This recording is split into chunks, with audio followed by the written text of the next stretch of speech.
MJBulls is proud to produce the Raising Cannabis Capital podcast. Today's episode will begin after this brief message from our sponsor. This ain't no desk job, but it's what you gotta do to scale up to this in a single growing season. It's how, in Oregon alone, we grew and harvested the single largest crop of CBG in the world. Grit, tenacity, hell, whatever you want to call it. The crew at Hamptown USA has it by the bucket load. Just getting our seeds in the ground back in spring and growing them till fall was nothing short of heroic. Propagation, planting, maintaining what we have, and building what we need. Trust me, this shit ain't easy. But when it comes to harvest time, our team bumps the bar up to a whole new level. Next comes processing.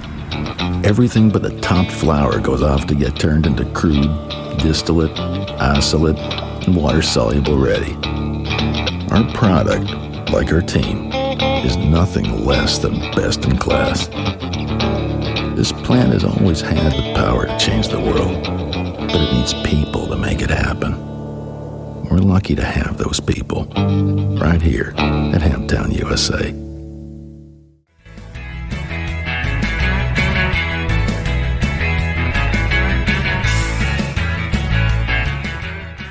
Built this terrific operations platform. We've built all of these operations protocols that are really built and designed to be scalable, to be replicable. We've built a terrific operations team around it, and we're doing all of it to help others build their businesses. We need to start doing some of this on our own.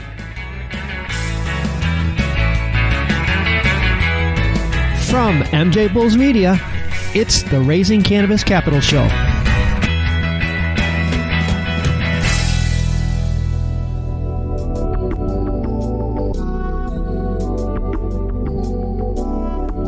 Hey, Chris, how's it going?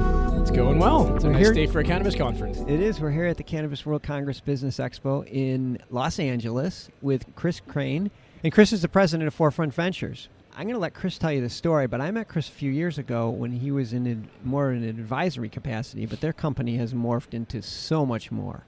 So, Kris, can you maybe bring us back to when you guys first started and, what got you to where you are right now? Sure. So, to take it back just a little bit farther, I spent most of my career working on cannabis policy in Washington, D.C. So I was one of the founding members of Students for Sensible Drug Policy. When I was an undergrad, I was the associate director at NORML for 6 years in D.C. and then the executive director of Students for Sensible Drug Policy. So I've been in this for a long time. We started Forefront in 2011 as Forefront Advisors, a consulting business, where we brought in some really high-level folks from outside the cannabis industry to create SOPs and operational best practices, as well as some regulatory experts, where we would help people win licenses and then help them set up their best practice operations, particularly on the retail end. Well, in 2011, there wasn't a lot of licenses out. There were not. That's right. We were involved in some of those early states, and we won a lot of licenses for clients around the country, and really built a robust operations model for people to run a scalable, replicable retail.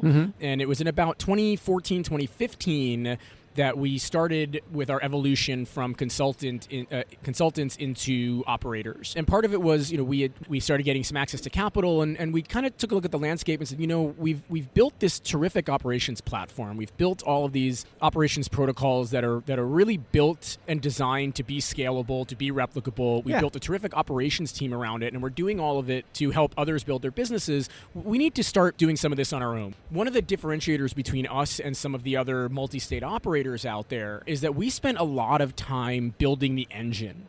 So building the SOPs, building the operations protocols, building the manuals, and building a training program. Sorry to cut you off, but initially you're doing that for all the people that you're advising. That's correct. And you're perfecting it through working with them in all their different states. That's right. And now you say, we have this model in place. let's do it on our own. We have the model, we have the access to capital, we've got the operating talent, we should start doing some of this on our own. And so that sort of began this evolution from consulting into operating. And I think, again, what differentiates us from some of the other multi-state operators out there is that I think a lot of our competitors in the space, some of whom do a really nice job, came from the business world and are really looking at this as a roll-up strategy, where they're going out and they're collecting licenses all around the country, but they may have a lot of disparate brands and are really spending more time on the roll-up than they are on how you execute and operate a coherent brand strategy across multiple states. So there's like a real eclectic group of companies that aren't really, there's no synergy between each one of the groups, whereas you're specifically going in saying, this is our brand, this is how we're going to do it, and maybe not grow at that rate through acquisitions. We're going to do it organically. Right. And we are doing some acquisitions, but we're much more targeted. We're trying to acquire companies that we think we can retrofit into our model. Okay. But we're really focused on execution, and we spend a lot of time building the engine, so to speak, so that we can replicate not just operations, but culture, which I think is really important. We think ultimately, if you're trying to build a brand, particularly a brand in the retail space, which is where our primary focus is, it's really important that if a customer goes into one store and they have a terrific experience, if they go into another store in another part of the state or another part of the country, even if it's a very different regulatory environment, that they feel like they're walking into the exact same culture that they... Starbucks or you think about any sort of chain where it's not just the aesthetic, but it's the way that the staff interacts with people. Because if you have a good experience in one store and then you go into another store and the experience is subpar, it really reflects negatively on your entire brand. Or different. It doesn't even have to be subpar. Or different. It just has to be different. I'm expecting it this way, and you're giving it to me this way. It's not wrong. Right. It's very off-putting. Just different. It's extremely off-putting to the customers. I get frustrated with TSA at different airports if they don't do it exactly the same way. I want to take a minute to tell you about some really innovative things that our sponsor, Cream of the Crop, is doing in the cannabis space. Their brand is on fire. They have the 5th best-selling indoor flower brand in the state, and they're profitable, growing their business at 10% a month year to date.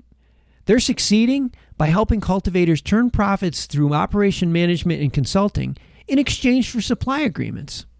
By bringing 30-plus years of cultivation experience, award-winning genetics, ultra-efficient SOPs, proprietary nutrient mixes, and their brand, they're able to help both operators who are new to the space and ones who want to just increase efficiency.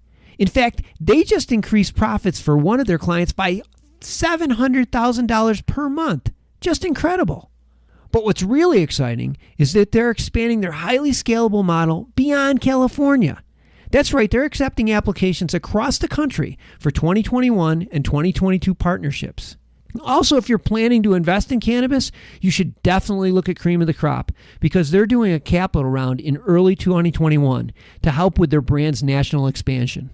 To learn more about partnering with Cream of the Crop or investing in their expansion, go to creamofthecropgardens.com. That's creamofthecropgardens.com. We've got 2 stores open today, one on the south side of Chicago and one in Allentown. Okay. We will have 7 stores open by the end of this year. So we'll be rolling out 3 stores in Maryland over the course of the next 3 months. Our first one will open in about a week and a half in Glenmont, Maryland, outside of Silver Spring. And then the next month in the city of Baltimore and Hamden, and the month after that in Catonsville, which is Baltimore County. All those stores are built out and done. In fact, we got our final approval from the state today for Glenmont, so we will absolutely be opening in a week and a half there. And then we have a store in Worcester, Massachusetts, that'll be opening also, it looks like in November. That store is about 95% built out at this point. And another big project in Massachusetts, I can't give the details of yet, but it's a pretty major acquisition for us. So that's some real fast growth. And then I also saw that there's some, you have a cultivation facility. And so we have a couple. We have a cultivation facility that's operational in Illinois. Our first products are hitting the market this week in Illinois, so we're one of the last to get up and running there. And then we have a cultivation facility also in Worcester, Massachusetts, that'll be opening within the next couple of months. That one is also about 90% built out, and we're waiting on some final approvals from the state. So we should have plants in the ground there by the end of the year. Our listeners, I'm sure, are anxious to hear about this because there really is not a lot of national chain plans that we've heard. And so when we hear people that are talking about some sort of national chain or aspirations for a national chain, it gets everybody's attention. Sure. Tell us how, if there's an investor or somebody that's sitting there has a little extra capital that wants a chance on your company, how can they get involved? Well, it just so happens that we're in the midst of a capital raise as we speak. We're kind of on the tail end. We should be closing it out by the end of next week, maybe in the middle of next week. It's going very well, but we can still bring some folks in if people are interested. Okay. So we're doing this is a $15 million raise. We may very well go up to 20. We had about 10 million of that spoken for before we officially launched. So I think we'll probably get closer to the 20 million figure there. It's a pre-RTO round, so we are planning on getting publicly listed on the CSE in Canada later this year. So we'll be doing another round later on this year in coordination with us going public. Within 2018? That's the plan. We're pushing really hard to get this done in November, December. Wow. But we're closing the pre-RTO round now. Most of the proceeds from this round are going to go to help us close the acquisition that I mentioned earlier. We've got a very strategic and important acquisition that we're finalizing in Massachusetts that you currently. Can't talk about. I can't talk about it that okay. openly, but it's a very important and very strategic acquisition Sure. for us there. So a good chunk of this round will go to help us close out that acquisition, as well as to both optimize one of the facilities that we're buying and to expand the cultivation capacity in that facility. Okay. As well as to help finish up some of the other projects we have going on. So the dispensaries I mentioned, those are all funded and built out. So this is going to help finalize our grow in Massachusetts, as well as finalize this acquisition. So if somebody's interested, how would they participate in either this round that you're doing right now or the next round? Who do they contact? Sure. So they can either go to our website, which is forefrontventures.com. So it's the numeral 4 and then frontventures.com. They can also send an email to info@forefrontventures.com and let them know that they're interested in investing. Okay. That email will get read quickly and passed along to the right people. Sure. And I'm sure you're working with investment bankers and everything. So yeah. Yes. Well, because this is a pre-RTO round, we have we actually have a formal investment bank up in Canada that we're working with. 8 Capital is our lead up there, but they can come in through us. We'll get everyone under NDA and get the docs out quickly, and we can be quite efficient. And we'll have all of their information on the MJBulls website. If you wanted to look at stuff, Kris, this is really interesting. This is an exciting project. I mean, I have a little experience in the retail. I have a pretty good feel for what you're going through right now. It's exciting. Good for you. It is. It's been a lot of work. Like everything in this industry, it's a real grind, but I think I've built the engine to pull this off. And there's a lot of talk about valuations and land grab and roll-ups and all of that. And I think when the dust settles on all of this, it really comes down to who can execute, right? An ability to execute well and execute a national strategy. And so while we may not have quite the footprint that some of our competitors have today, we're close, but we're much more strategic and focused in how we handle this, and I think the majority of folks in the industry are, and really have spent a lot of time thinking about how you execute and how we execute on this. So I'm really proud of what we built, and I feel good about where we are moving forward. Well, Kris Krane, this has been really a pleasure to speak with you today, and I wish you the best of luck. This is going to be exciting to watch. Thank you very much. I appreciate you having me on and giving me a chance to talk with you and your listeners. Good luck. Thank you very much.